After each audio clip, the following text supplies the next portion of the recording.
Welcome to Channel's Book Club. I am Olakunle Kasumo. It's tough being a writer. Writers tend to work extremely hard, often for little rewards. Many of them have described their craft as a mere labor of love. Nevertheless, it is hard to imagine a world without writers because they are the ones who frame knowledge, entertainment, and information in words. And whatever values books and other forms of written text have added to us, we owe writers for creating them. However, literature prizes tend to encourage, inspire, celebrate, and make some of them popular icons. One of the most famous prizes for African writers is the Kane Prize for African Writing. The prize was launched in the year 2000 to encourage and highlight the richness and diversity of African writing by bringing it to a wider audience internationally. The focus of the short story reflects the contemporary development of the African storytelling tradition.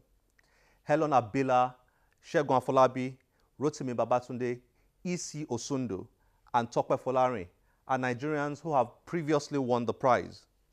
Now, in 2016, it's the turn of South African writer, filmmaker, and photographer Lidudu Malingani to be awarded the prize.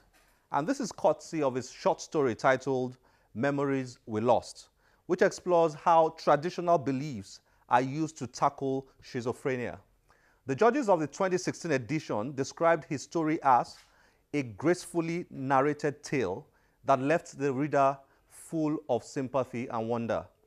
As a Kane Prize winner, Lidudu Malingani will be given the opportunity to take up a 1-month residence at Georgetown University as a writer-in-residence, receive a £10,000 award, get invited to speak at the Library of Congress, and receive invitations to take part in Cape Town's Open Book Festival, Nairobi's Story Moja, and Nigeria's Ake Festival. Another inspiring and one of the world's biggest and perhaps most respected literature prizes is the Man Booker International Prize, which was established in 2005. You may recall that Nigeria's Chinua Achebe won the prize in 2007. The judges for the 2017 edition of the prize have been announced, and Nigerian-born writer Chika Onigwe is one of them. Chika Onigwe is the author of fiction, poetry, articles, and educational material. She won the 2003 BBC Short Story Competition for her story titled Borrowed Smile, a Commonwealth Short Story Award for Weathered Smiles, and a Flemish Literary Prize for her first short story written in Dutch. The Secret, another of her short pieces, was nominated for the 2004 Kane Prize. She was the recipient of the 2009 Rockefeller Foundation Fellowship for Creative Writing. Onigwe's stories have been broadcast on BBC World Service, Radio Nigeria, and other Commonwealth radio stations. And talk about reaping from writing. Here's a recent move by Chimamanda Adichie. So a woman with dreads, for example, people will say, oh, she's soulful, or she's an artist, or maybe she's a vegetarian, or maybe she's, it has to mean something. And my thing is, why can't it just mean that she likes her hair the way it grows from her head? Or, according to reports, Chimamanda Adichie has sold the film adaptation rights of On Monday of last week, a short story from her 2009 collection, The Thing Around Your Neck, to Ghanaian director Adoma Owusu and her Ghanaian-based production company, Obibini Pictures. Adichie's short story deals with numerous complex issues and themes which include marriage, race, motherhood, liberalism, alienation, and sexuality. It is the story of a Nigerian woman on her journey to self-realization. On getting the right to adapt the story into a movie, Adoma said, I was compelled to create a new work by adapting literature from contemporary African writers.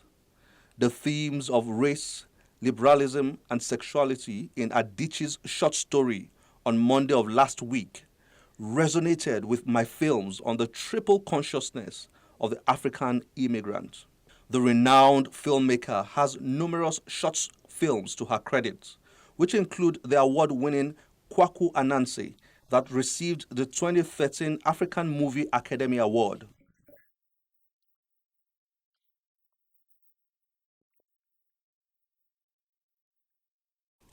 Owusu's films have been screened across the world in prestigious film festivals, museums, galleries, universities, and micro cinemas.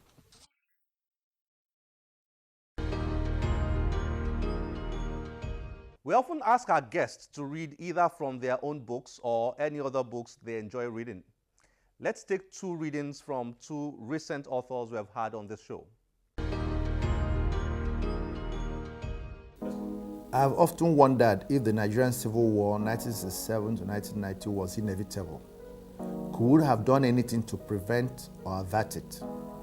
Considering the colossal cost of that war in men and materials, arguments have continued to rage as to the inevitability of the war. It is estimated up to 3 million people died during the war, most of whom were Biafrans and predominantly Igbos. From those killed in the July 1996 counter coup and its aftermath, to those killed in the program, from those killed in the battlefields to hapless civilians bombed and strafed in marketplaces, from traumatized and dehumanized civilians murdered in cold blood, as happened in Asaba, to children who died from malnutrition, the human cost was enormous. Not to mention the loss of property by Muslim Igbo all over Nigeria, some of which became classified as abandoned property. When the war ended, all Biafrans who had accounts in the banks before the war were paid a maximum of £20, irrespective of how much money one had in the account. Of course, Biafran currency became worthless, and no matter how much you had, you could not get more than what you were given.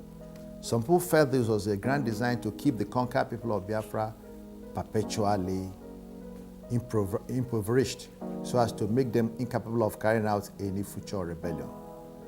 Many of us who saw and experienced the sufferings and pains of Biafra and its aftermath would not wish for another civil war in Nigeria. Nobody will wish to relive some of the experiences I have recounted in this book. It's only by God's grace that I survived the war and in a privileged position to put down my experiences in print. I raised the issue with my husband when he got home that day. He beat me with that koboko cane of his. He bought it especially for me. He told me when he did. Yes, he took care of me financially, but our relationship was more like a daughter-father relationship. He saw me more like a daughter or younger sister than a spouse. I fell to the ground, screaming. He kicked and hit me as I fell on the ground.